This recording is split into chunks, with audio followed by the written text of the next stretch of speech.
ನಗರ ಎನ್ಕೌಂಟರ್ಗೆ ಹನೂರ್ ಎನ್ಕೌಂಟರ್ಗೆ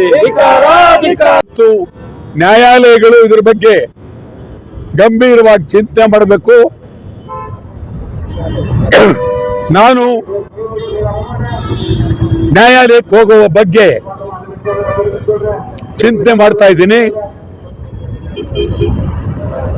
ಬಹಳ ಮೇಧಾವಿ ರಾಜ್ಯದ ಹಿರಿಯ ವಕೀಲರಾದಂಥ ಪ್ರಮೀಳಾ ನೇಸರ್ಗಿ ಅವರ ಜೊತೆಯಲ್ಲಿ ಮಾತನಾಡ್ತಾ ಇದ್ದೀನಿ. ಇದರ ಬಗ್ಗೆ ಸಮಗ್ರವಾಗಿ ಹೈಕೋರ್ಟ್ಗೆ ಹೋಗ್ಬೇಕು ಅನ್ನೋದು ಚಿಂತನೆ ಇದೆ. ಹೋಗ್ತೀವಿ. ಇಡೀ ರಾಜ್ಯವೇ ಇಡೀ ದೇಶವೇ ಇದನ್ನು ನಾವು ಪ್ರತಿಭಟನೆ ಮಾಡಬೇಕಾಗಿರ್ತಕ್ಕಂಥ ಕೆಲಸ. ನಾನು ಮತ್ತೆ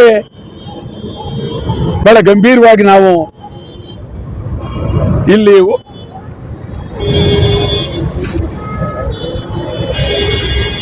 ಉತ್ತರಾಖಂಡ ಯಾವ ಉತ್ತರಾಖಂಡ ಖರ್ಗೆ ನನ್ನ ಸ್ನೇಹಿತರೆ, ನಾನು ಅವರಿಬ್ಬರು ಒಟ್ಟಿಗೆ ಅಸೆಂಬ್ಲಿ ಇದ್ದವರು, ಅದು ಬೇರೆ. ಖರ್ಗೆ ಉತ್ತರಾಖಂಡದಲ್ಲಿ ಬಂದು ಒಂದು ಭಾಷಣ ಮಾಡ್ತಾರೆ. ಅವ್ರು ಹೋದ ಮೇಲೆ ಅದನ್ನು ತೊಳೆದು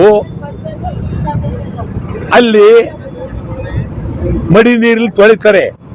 ಅಸ್ಪೃಶ್ಯತೆ ಎಷ್ಟು ಕೆಟ್ಟದ್ದು ಇದು! ಮಹಾತ್ಮ ಗಾಂಧೀಜಿಗೆ ಅಪಮಾನ,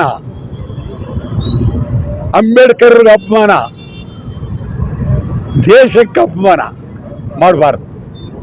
ಒಬ್ಬ ಏನೇ ಇರಲಿ ಅಲ್ಲಿ ತೊಳೆಯೋದು, ಮಡಿಯಿಡೋದು, ಇದ್ರ ಬಗ್ಗೆ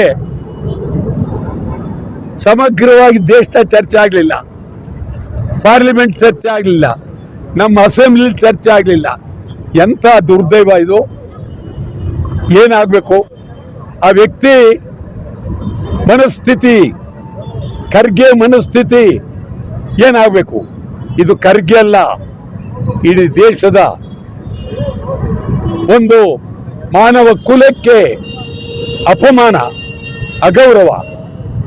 ಇದನ್ನ ದೇಶದ ಉದ್ದಗಲಕ್ಕೂ ನಾವು ಖಂಡನೆ ಮಾಡಲಿಲ್ಲ ಅಂತಂದ್ರೆ ಮಹಾತ್ಮ ಗಾಂಧೀಜಿಯವರ ಈ ದೇಶಕ್ಕೆ ನಾವು ಗೌರವ ಕೊಟ್ಟಂಗೆ ಆಗೋದಿಲ್ಲ.